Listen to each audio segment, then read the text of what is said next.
Ladies and gentlemen, boys and girls, welcome to a discussion on the 99 names of Allah. We have here with us Ammar AlShukry and yours truly, Bilal Khan. Alhamdulillah, salatu salam wa rasulillah. So right now, we're going over the word AlQayyoum. And I really appreciate the conversations that we're having. And I hope that people who are watching these videos also comment and because the more...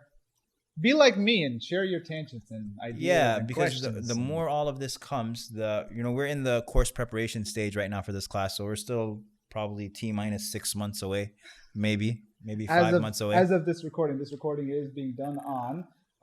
in September 2016. Yeah, so I don't think 6 months away, but maybe 4. But in the meantime, whenever this is 2017, look out. Yeah, whenever this coming is, to a city near you. Whenever this is published, inshallah ta'ala, we'll I'll definitely be looking at your comments and tangents and reflections and stories as well with regards to these names. And it'll just add. Ooh, I just had an idea, a little off topic. I think one of the contributions of the class is how to use the names of Allah and the attributes of Allah in a context of da'wah. Okay, explain. So, simple example is how often, because one of the things that really makes Islam unique in relation to all the other faiths and religions of the world is the fact that no other faith or religion has described Allah in such detail. Of course, yeah, I exactly. And so the question that agree. comes up is, how do you leverage that and communicate to people? Like personally, people have to my own surprise, people have been I don't want to say dumbfounded, but just people don't know Allah. They don't know Allah, but even like Muslims and non-Muslims, you just give them a basic interpreted meaning of the translation of Ayatul Kursi and Al-Fatiha and Ikhlas. Yeah. And they're just like, they're blown whoa. away. Yeah. Yeah, I agree. I mean, so the first thing is you learn these names and you internalize it yourself, but then you make sure that you communicate to people who Allah Azza wa Jal is. And I agree 100%. So the name that we're going over, I don't know if we mentioned it already. Al-Qayyoum, we did? Yeah. Okay. And so Al-Qayyoum is mentioned in a number of places in the Quran. Of them is in Ayatul Kursi, just like we mentioned in the last video with Al-Hayy, and also Ali Imran. Now the difference between Al-Hayy and Al-Qayyoum is we mentioned Al-Hayy was mentioned in 5 places, right? And Al-Qayyoum and Al-Hayy, even though it's paired with Al-Qayyoum, it's also mentioned separately, Al-Hayy. However, Al-Qayyoum is always paired with Al-Hayy. Always. Okay. And so we have here Ayatul Kursi, and we also have here... So it's mentioned in less than 5 places. Yes. Okay. So we have here Ayatul Kursi, and we also have here the 2nd verse of Al Imran, and we also have in Surah Taha, verse 111, وَعَنِتِ الْوُجُوهِ لِلْحَيِّ الْقَيُّومِ وَقَدْ خَابَ مَنْ حَمَلَ ظُلْمًا. And so here we have these 3 verses in which Al-Qayyum is mentioned. Al-Qayyum in that particular context? Way. Okay. That name. Okay. And then you also have verses in which this qama is being mentioned. In one of the past videos, we talked about how adorning oneself with the attributes of Allah. Yeah. Try adorning yourself with Al-Qayyum. Well, الرجال قوامون على النساء. Okay. Right? So the men are the maintainers and protectors of women. Now, what does that mean? Al-Qayyum means the one... Qayyum is one who... okay. The Qayyum is the one who maintains and looks after and nourishes and provides for and all of these aspects. And Allah Azza wa Jal does that for all of mankind. Okay. So of the meanings of Al-Qayyum is the one who maintains his creation. He's the one who...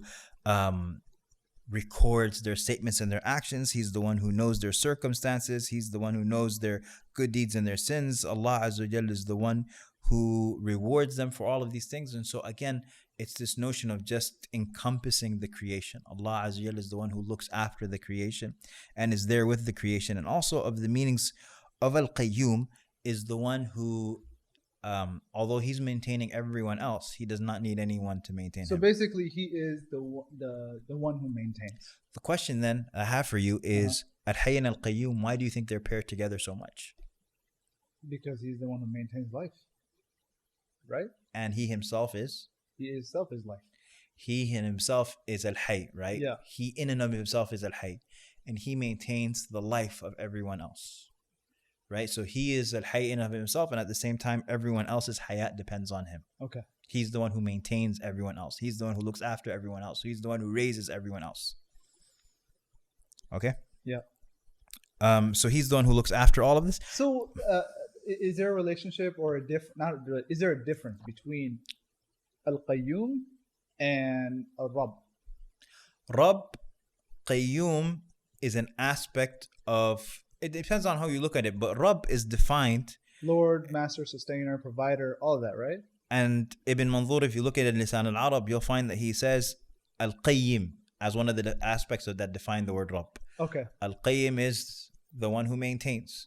And so from that end, it is a description, or it is included in the term Rabb. Okay. But on the other edge, you could flip it around and say Rabb is an aspect of him being Al-Qayyum, because some scholars, they looked and they said Al-Hayy and Al-Qayyum, this combination is every other attribute goes back to him either being Al-Hayy or being Al-Qayyum.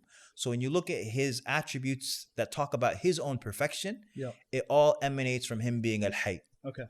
Like Al-Hayy is representative of all of his attributes of perfection. Okay. And then Al-Qayyum goes back to all of his attributes of taking care of and looking after his creation, like Al-Razzaq, like Al-Mu'min, right? So it's like you have Allah, and then you have Hayy Al-Qayyum, and then from that everything comes. And some said Al-Hayy Al-Qayyum is up here, and it is Ismullah Al-A'zam. Really? Yes. Above Allah. Al-Hayy Al-Qayyum is the greatest name of Allah. Interesting. That okay. combination. Okay. So that's a pretty interesting thought. Yeah, that combination of those two names is Al-Hayy Al-Qayyum. It's also because they looked at the evidences, Ayatul Kursi has the greatest name of Allah. The greatest name of Allah is at the beginning of Surah Al-Imran. And so they looked at it, or it's in Surah Taha. So they looked and they're like, well, what do we see? We find Al-Hayy Al-Qayyum there too, just like we see Allah. And so that's a debate for maybe another video. What is the greatest name of Allah? What was the term that you called it? Ismullah Al-A'zam. Ismullah Al-A'zam. Yeah, the greatest name of Allah.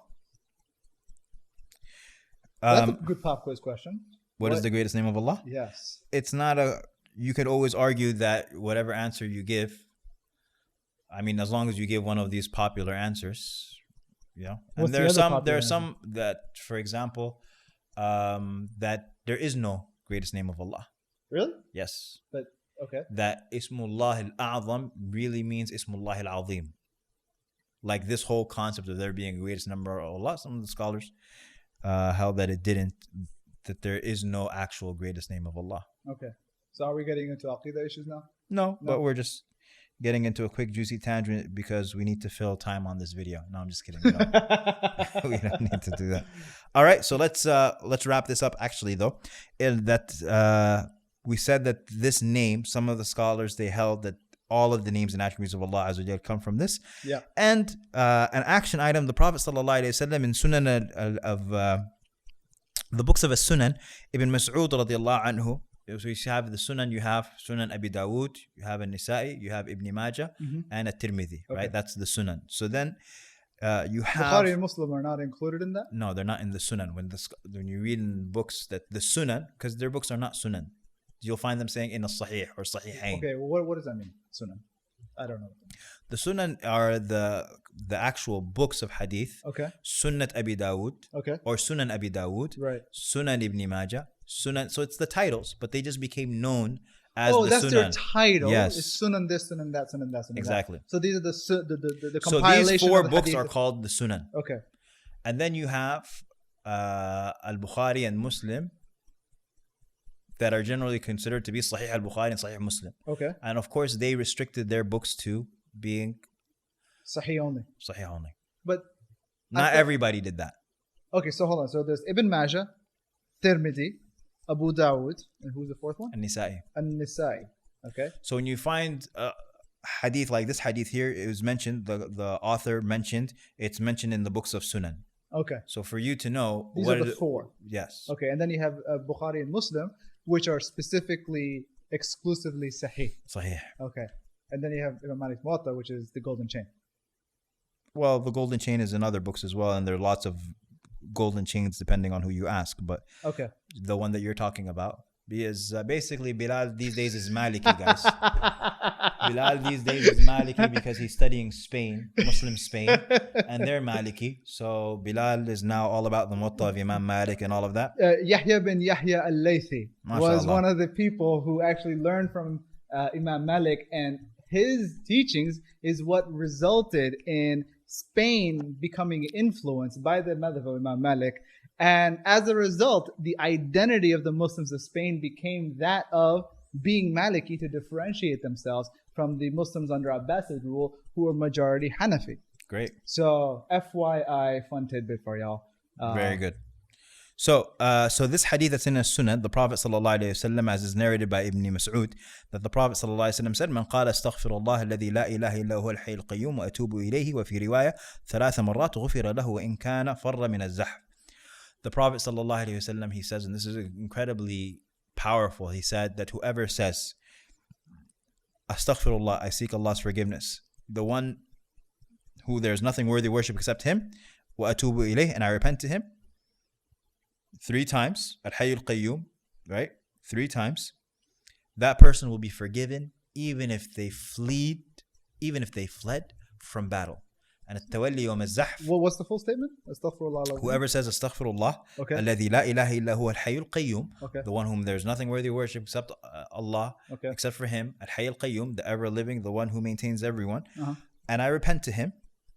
And in one narration saying that 3 times, this statement, they will be forgiven even if they fled from So the meeting of the 2 armies. Astaghfirullah al-Hayy al-Qayyum. Astaghfirullah alladhi la ilaha illa huwa al-Hayy al-Qayyum. Okay. Astaghfirullah alladhi la ilaha illa hu al-Hayy al-Qayyum. 3 times. Gotcha. Right? And 𝐇𝐢𝐬 𝐌𝐚𝐣𝐞𝐬 is considered one of the mortal sins as the Prophet ﷺ described it. And that shows you the level of forgiveness that is achieved or achievable by making this dua. So Astaghfirullah al-Azim. Or is it just Astaghfirullah? Astaghfirullah. Astaghfirullah. Allahu la ilaha. Alladhi la ilaha illa hu. Alladhi la ilaha illa hu. So Alladhi la ilaha illa hu. Al-Hayy Al-Qayyum. Al-Hayy al-Qayyum. Al-Hayy al-Qayyum. Cool. So Astaghfirullah alladhi la ilaha illa hu al-Hayy al-Qayyum. Very good. And so we end here, inshallah ta'ala. That's an action item to learn this supplication. And we ask Allah Azza wa Jalla to make us of those who, when we hear speech, we follow the best of it. وصلى الله على سيدنا محمد وعلى آله وصحبه وسلم تسليما كثيرا.